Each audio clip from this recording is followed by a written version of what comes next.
My name is Gareth Davies. I'm Director at Veredus and I'm the UK lead for the Outsourcing and Business Services practice. That encompasses naturally the outsourcing industry, but also other B2B services that effectively enable a business to operate more efficiently. The way in which outsourcing will change will depend, I suppose, on the market which it's serving. As an example, if we think of outsourcing to a public sector, traditionally the client writes a very detailed brief of what it is they're looking to achieve, and it invites outsourcers to then pitch for that piece of work, allowing little scope for innovation within the pitch, and therefore making it quite price sensitive. That's really impacted upon the outsourcing industry's ability to innovate. What they are now trying to achieve is to effectively, rather than write a large brief about what they want them to do, it's more to write a brief around the problems they have or the challenges they have right now and invite people to pitch solutions to them. That means you can be a lot more creative, a lot more innovative, and the public sector client will then make its selection of outsourcing partner earlier in the process. The hope is that it will reduce the overdue process from, I don't know, maybe 18 months or 2 years down to perhaps a more realistic 6 months, and therefore save everybody a lot of both time and cost.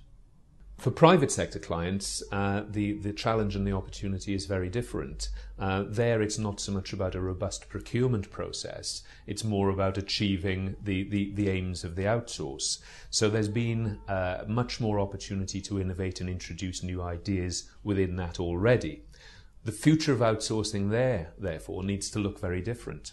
And that is moving away from being simply processing a chunk of its non-core administrative work to partnering more with the client and even into revenue creation and revenue sharing. An example might be if your mobile phone breaks, not that they ever would, but if your mobile phone were to break, you'd call a help centre, the help centre would sort that issue for you, and that traditionally would be the end of your call. Now, that help centre won't be your phone provider, it wouldn't be Orange or Vodafone or whoever, it would be an outsourcer in all likelihood. Now, rather than that being the end of the call, the customer manager or the contact centre agent would also say to you, well, okay, have you considered maybe upgrading to the new 3G phone? If you do that, then this issue won't arise again. It'll also give you this benefit and the potential of more data, and what have you. And all that for just an extra £3 a month. Would you be interested in doing so? And of course, you sign up to the new technology and everybody's happy. That is revenue generation by an outsourcing partner, and the revenue from that would then be shared between the telephone provider and the outsourcer. So again, it's moving away from simply us doing your mess for less, straightforward administration work, into more commercial activity and more partnering. Looking to the history of outsourcing, it started with, I suppose, quite a lot of opportunity for what was then seen as innovation and is now seen as pretty much business as usual. And innovation comes more naturally from small firms. What happened over time was the bigger outsourcers tended to recognise the abilities of these smaller firms and partner with them as perhaps systems integrators to provide a family of services. Continuing down that timeline, the outsourcers then perhaps found ways of doing it themselves, developing their own technology, or maybe acquired these smaller innovative firms. You've now got a market which is dominated by the super outsourcers, the really, really big outsourcing companies. Now that we are moving into a new era of outsourcing again, though, where innovation is going to be the driver both in public and private sector outsourcing, hopefully, I think there's a great opportunity again for the smaller businesses to begin to charge down that road of rapid innovation again. And who knows, we could return to a systems integrator model, whether that will then finally end up with an acquisitive super outsourcer snapping it all up again, I'm not sure. But certainly I think we're entering the realms of more partnering again and something along the lines of a systems integrator model. I think in the early years, outsourcing was something almost to be feared. It was new, it was different, and particularly in public sector clients. Now it's recognised that actually outsourcing provides good, long, sustainable jobs, and also a lot more efficiency, and that efficiency is naturally makes the jobs even more sustainable over the longer term. I think one of the interesting impacts of this now trustworthy outsourcing is its ability to move into markets that are more compliance driven. For example, the financial services world, which is very, very strongly compliance driven by the FSA and others.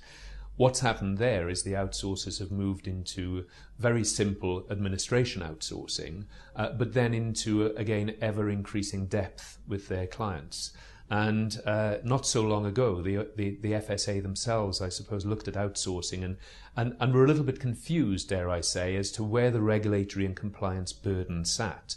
Was it still with the life and pensions company, for example, or did it now sit with the outsourcer who's doing an awful lot of their work for them?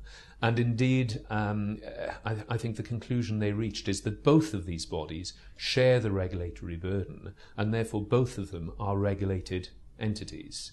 That increases the responsibility for the outsourcer, which then in turn, as they deliver upon that responsibility, increases the trust.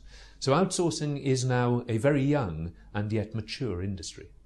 In an industry that's changing rapidly, in an industry that's developing, there will always be a shortage of talent that is experienced within that industry. It's kind of an obvious statement. As a search consultant, therefore, there's a risk that we simply churn the talent, that we take the top performers from company A and put them in company B, and in the fullness of time we take them from company B and put them into company A. That's not a route to success for us as headhunters, and it's certainly not a route to success for the long-term survival or growth of the industry.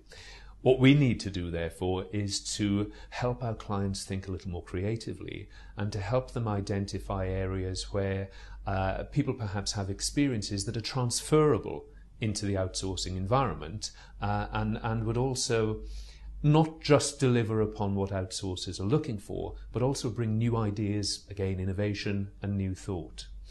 That's part of our challenge, not just identifying these people, but convincing our clients that they are viable candidates.